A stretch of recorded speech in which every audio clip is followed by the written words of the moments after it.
قبل ما نبدأ الفيلم أتمنى تنزل تعمل لايك علشان نوصل الفيديو ده ل 500 لايك، ويلا بينا نبدأ الفيلم. بتبدأ أحداث فيلمنا بشخص منطوي اسمه أرثر، وبنشوفه ساعتها وهو قاعد بيلون وشه بألوان كده وبيضحك وبيعيط في نفس الوقت، وبنعرف وقتها إنه مريض نفسي، وبنروح للشارع وبنشوفه وهو متنكر في زي جوكر مهرج، وبيبقى ماسك يافطة وبيعمل إعلان لمكان وبيرقص لحد ما بيبدأ مجموعة من المراهقين ياخدوا اللوحة منه ويطلعوا يجروا، ويكمل أرثر جري وراهم. وأثناء ما كان بيجري بيتفاجئ بواحد منهم بيضربه باللوحة بتاعته ويقع على الأرض، ويبدأوا كلهم يضربوا فيه بدون رحمة، وبعد كده يخلصوا ضرب فيه ويمشوا. ونروح لأرثر وهو بيضحك وبيبقى قاعد مع دكتورة نفسية بتعالجه وبتتابع الحالة بتاعته وقتها، وبيقول لها أرثر ليه الوضع وحش بره أوي كده، وبتبدأ ترد عليه وتقول له إن الوضع هيفضل كده يا ابني، وبتسأله الطبيبة دي عن مذكراته اللي طلبتها منه آخر مرة، وبيديها لها أرثر وبيقول لها إنه بيكتب فيها يومياته وشوية نكت كده دمها تقيل. وبيطلب أرثر وقتها من الدكتورة إنها تزود له كمية الأدوية اللي بياخدها، وبتقول له إنه بياخد 7 أدوية مختلفة وأكيد ليها تأثير عليه.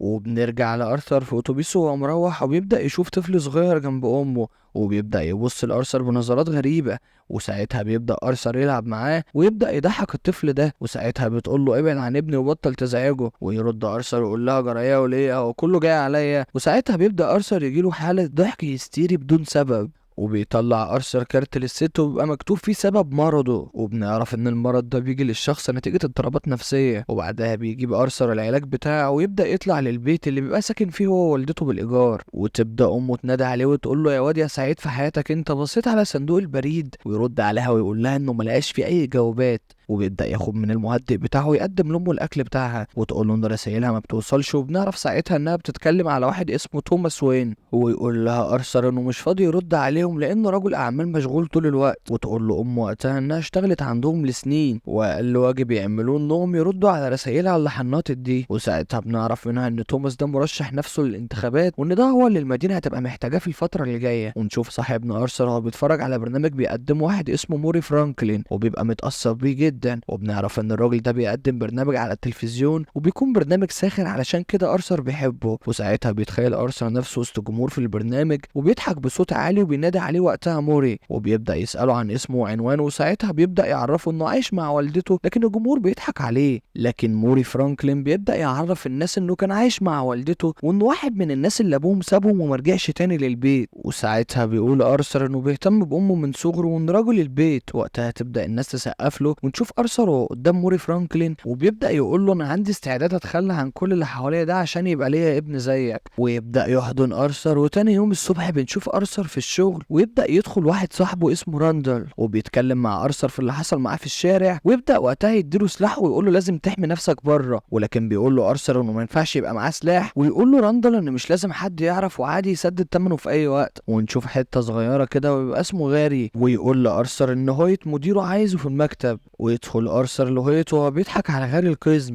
وساعتها يبدأ هويت يبست في أرثر على اللي حصل معاه في الشارع ويقول له لو ما رجعتش اللوحة دي لصاحبها هيخصمها من مرتبه، ولكن أرثر بيبقى مش مهتم وبيبدأ يضحك وخلاص. ونرجع لأرثر وهو طالع البيت وساعتها بيقابل جارته صوفي وهي وبنتها، وتقول له صوفي إن العمارة دي غريبة وتبدأ تعمل حركة كده بإيديها لأرثر وتطلع، وقتها ينادى عليها ويعمل نفس الحركة وشغل عبط كده. المهم يعني نشوف أرثر وهو حاطط المسدس قدامه ويبدأ يمسك المسدس ويرقص بيه في الشقة، ومرة واحدة بتطلع منه طلقة ومن كتر خوفه بيبدأ يقع على الأرض. بعدها بيحضر أرثر حفلة زي ستاند اب كوميدي عندنا كده، بس بتبقى فيها راجل دمه تقيل قوي. وبعد ما أرثر بيخلص بنشوفه في البيت وهو كاتب على ورقة إن أسوأ ما في الإصابة بمرض عقلي إن الناس تبقى مستنياك تتصرف وكأنك مش مصاب. وتاني يوم الصبح بنشوف أرثر في مستشفى لسرطان الأطفال وبيبقى لابس لبس مهرج، ووقت ما كان بيرقص بيبدأ يقع منه السلاح على الأرض، وساعتها بيشيله بسرعة ويكمل رقص عادي. ونشوفه بعدها هو بيكلم هويت في التليفون وبيسأله عن السبب اللي خلاه ياخد المسدس معاه للمستشفى، ويقول له أرثر ده مسدس لعبة وجزء من العرض، لكن بيعرفوا هويت إن راندال بلغه إنه طلب منه مسدس. بعد كده بيطرد أرثر من الشغل وبيقفل الخط في وشه. ونشوف أرثر في المترو وبيكون حزين جدا من اللي حصل وإن إزاي صاحبه راندل يعمل فيه كده ويسلمه تسليم أهالي. وفي وقت تفكيره بيشوف مجموعة من الشباب وبيكونوا موجودين معاه في نفس القطر، ويشوفهم وقتها أرثر وهما بيعاكسوا بنت بتكون موجودة في المكان. وقتها بيبدأ ارثر يضحك بصوت عالي بدون اراده ويبدا يلفت نظر الشباب دول علشان يروح واحد منهم يغني له ويبداوا يستهزئوا بيه. وقبل ما ارثر يشرح لهم الوضع بيبداوا يضربوه كلهم، لكنه ما بيحسش بنفسه غير وهو مطلع المسدس ويضرب 2 منهم بيه. وساعتها بيصرخ التالت ويبدا يجري بسرعه، ولكن بياخد طلقه من ارثر في رجله وبيبدا يكمل جري. وساعتها بيبدا القطر يقف ويفضل ارثر يجري وراه لحد ما يخلص عليه هو كمان. وتاني يوم الصبح بيروح ارثر الشغل وبيقابل هناك راندل وغاري، وبيتكلم معاه غاري وبيقول له انه زعلان من اللي حصل معاه. وبيقول ساعتها راندل بكل برود ان من المؤسف قوي طرده بالطريقه دي. ويبدا بقى اصحابه في الشغل يضحكوا عليه ويقول لهم اسالوا راندل عن المسدس ده. ويقول له ارثر انا صحيح لسه ما حسبتكش على ثمنه. ويبدا ارثر يكسر ساعه موجوده في المكان ويضحك ويمشي على طول. وفي البيت بنشوف خبر قتل ال3 شباب على التلفزيون، وهنا بيكون موجود توماس وبيتكلم عن الموضوع. وبيقولوا ساعتها ان الشاهد اللي شاف الواقعه بيقول ان اللي عمل كده هو واحد مستخبي ورا قناع مهرج. وبيطلع ارثر عشان يحضر حفله بيبقى مؤدي فيها النكت بس ما بتبقاش كوميديه خالص. بعدها بيرجع على البيت مره تانية وهناك بيدخل امه علشان تنام، لكنه بيتفاجئ بوجود جواب كانت بتكتبه. ولما بيفتحه بيشوفها بتطلب من توماس المساعدة مرة تانية، وبتقوله ساعتها انها مضطرة علشان حالتها وحالة ابنه بتكون صعبة. وهنا بيعرف ارثر انه بيبقى ابن توماس وان امه مخبية عليه الموضوع ده. ولما بيواجهها بالكلام بتقوله ان توماس طلب منها تخلي موضوع جوازهم في السر، وده علشان سلطته طبعا. بعدها بيبدأ ارثر يروح لبيت توماس وهناك بيقابل ابنه على البوابة وبيلعب معاه، لكن بيجي واحد ويبعده عنه.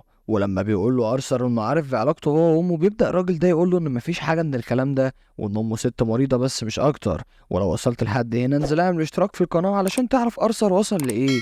وساعتها بيتضايق ارثر وبيخنق الراجل ده وهو قدام البوابه وبيطلع يجري. ولما بيرجع على البيت بيلاقي الاسعاف وهي نازله بامه وبيبدا يركب عربيه الاسعاف. وساعتها بيبقى قاعد في استراحه وبيلاقي 2 من الشرطه موجودين قدامه، ووقتها بيبداوا يعرفوه باللي حصل ويقولوا له انهم راحوا البيت علشان يستجوبوه في موضوع القطر. ولكن اثناء ما استجوبوا امه بدا يجي لها انهيار عصبي وجت على المستشفى. ويقول واحد منهم لارثر انه اتكلم مع هويت اللي كان بيشتغل معاه وقال له ان ارثر خد مسدس للمستشفى وقت العرض بتاعه. ولكن ارثر بيقول تاني ان السلاح كان جزء من العرض، فبيسال عن سبب طرده فيرد ويقول له انه مش مضحك كفايه. ولما بيدخل يقعد مع امه بيشوف برنامج موري ويبدا يقعد يضحك، ولكنه بيتفاجئ انه بيتكلم عليه هو، وده بيبقى العرض الكوميدي البايخ اللي كان بيقدمه ارثر قدام الناس في الحفله. وساعتها بيجيب موري مقاطع من الحفله دي ويبدا يعمل عليها تعليق ويستهزأ بيه. وقتها بيتضايق ارثر وبنشوف ارثر في الشارع وبيكون هناك تجمع كبير مليان بمهرجين بعد انتشار الحادثه، وبيكون المكان ده موجود فيه توماس. وساعتها بيدخل ارثر للمكان ده وبيقدر يتنكر ويدخل الحمام ويقابل هناك توماس. وساعتها بيواجهه ارثر ويعرفه انه يبقى ابنه، لكن توماس برضه بينكر كل ده وبيقول له ان امه كانت مريضه. وبيضحك وقتها ارثر وبيضربوا توماس باليد في وشه ويسيبه يمشي. وتاني يوم بيجي لارثر مكالمه تليفون من برنامج موري فرانكلين وبيطلبوا منه الظهور معاه في التلفزيون. وبيروح بعدها ارثر على مستشفى اركام وبيطلب من عامل هناك سجل باقامه امه في المستشفى، ويقول له العامل انها عندها حاله نفسيه وانها كانت موجوده هنا علشان حاولت تاذي ابنها. ولما بيفتكر العامل ان ارثر ابنها بيرفض يكمل باقي الكلام وبيطلب من ارثر وجود امه علشان توقع على الورق ده. وقتها بياخد ارثر الدفتر وبيجري من المكان، ولما بيبص فيه بيعرف انه كان ابنها بالتبني وانها سمحت للناس ان هم يأذوه. وفي مشهد تحقيقات قديمه معاها بنشوف الشرطي وهو بيقول لها انهم لقوا ابنها وهو مربوط في دفايه وجسمه مشوه تماما، وبتقول ساعتها انه ما كانش بيحس بحاجه وطالما هو كان سعيد فخلاص. وهنا بنعرف انها سبب في مرضه. وقتها بيبدأ ارثر المهرج يدخل المستشفى وبيخنق الست دي بمخده، وده لانها هي السبب في الاذى النفسي اللي وصل له. وبيبدأ ارثر بعدها يجهز نفسه علشان يطلع في حلقه موري وبيبدأ يلبس لبسه ويقعد كده يعمل بروفة شوية. ووقت البروفة دي بيبدأ يمسك المسدس وبيمثل فيها انه بيموت نفسه بيه. وقت ما كان بيعمل الماسك بيلاقي الباب بيخبط، وهنا بنشوف صاحب راندل السبب في مصايبه السوداء وبيبقى معاه غير القزم. وساعتها بيقول راندل ان رجال الشرطة كان عندهم في المكاتب وبيسألوه في موضوع الحادثة اللي حصلت في القطر، وبيقول له كمان انه جاي بس علشان هم طالبين يستجوبوه وعايز يفهم من ارثر هو قال لهم ايه علشان يبقى كلامهم واحد. ولكن ارثر بيفاجئ راندل بضربات كتير بمقص في عينه وفي دماغه وبيبدأ يخبط دماغه في الحيطة ويقول له القزم يستنى العرض بتاعه على التلفزيون علشان يتفرج عليه. وبيبدأ ارثر يسيبه يمشي من البيت، وبنشوف ارثر بعدها وهو طالع للشارع وبيرقص وهو لابس زي المهرج. وقتها بنشوف الشرطيين بيراقبوه وبيطلع يجري منهم، وبيبدأ ارثر يستخبى في قطر مليان بالمهرجين اللي شبهه. ولما بيدخلوا هما الاتنين بتبدأ الناس تضرب فيهم وبيبدأ يهرب ارثر من المكان. وبنروح لبرنامج موري وبيكون ارثر ساعتها بيجهز نفسه في أوضة الملابس وبيدخل بيدخل عليه موري وبيسأله عن سبب المكياج ده وانه له علاقة باللي بيحصل في الشارع، فيقول له ارثر لا، وبيطلب ارثر من اللي هيقدمه انه ينادى عليه باسم الجوكر. ولما يطلعوا بنشوف ارثر وهو ماسك المسدس وحطه على رقبته، وبيبدأ يظهر ارثر، وبيبدأ وقتها موري يستهزأ بيه في كام سؤال ودوت علشان يضحك الجمهور اللي موجود في البرنامج. ويمسك ارثر الجوكر مذكرته ويقول منها نكتة بايخة، وساعتها بيعترض موري مرة تانية على كلام ارثر، وبيقول ارثر مرة واحدة انه قتل الثلاث اشخاص اللي في القطر. وساعتها الكل بيستغرب من اللي بيقوله، وبيقول انه ما عندهوش حاجة يخسرها وان حياته تعتبر مسرحية بايخة. وساعتها بيضايقوا موري وبيقولوا انه عمل كده علشان يبقى رمز كبير في البلد. وبيقول ارثر انه قتلهم علشان كانوا سيئين، وان كل الناس بقت سيئة في الوضع الحالي، وانهم كانوا ممكن يعيشوا بس لو كانوا كملوا غنى. وبيبدأ ينفعل ارثر وبيسأل ويقول هم ليه الناس مهتمين بامرهم، وانه بيتعرض في اوقات لأسوأ من كده، ولو شافوه ميت هيتجاهلوه. ويقول له موري ساعتها ان كلامه مليان بالشفقة لنفسه، وانه بيخلق اعذار لقتل الناس دي، وان مش كل الناس وحشة. وقتها بيقول ارثر لموري انه وحش، وده علشان عرض الشريط بتاعه على التلفزيون وبعدها استدرجه علشان يضحك الناس عليه. وبيبدأ يقول له هقول لك نكتة تانية، لكنه بيرفض وبيكمل ارثر النكتة. وبيقول ساعتها لموري تخيل ايه اللي ممكن يحصل لو جمعت بين مريض عقلي وناس بتعامله زي العسالة. وبيبدأ يقول له هعرفك ايه اللي ممكن تستحقه. وبيبدأ ارثر يطلع المسدس ويضرب موري بالنار في نص دماغه.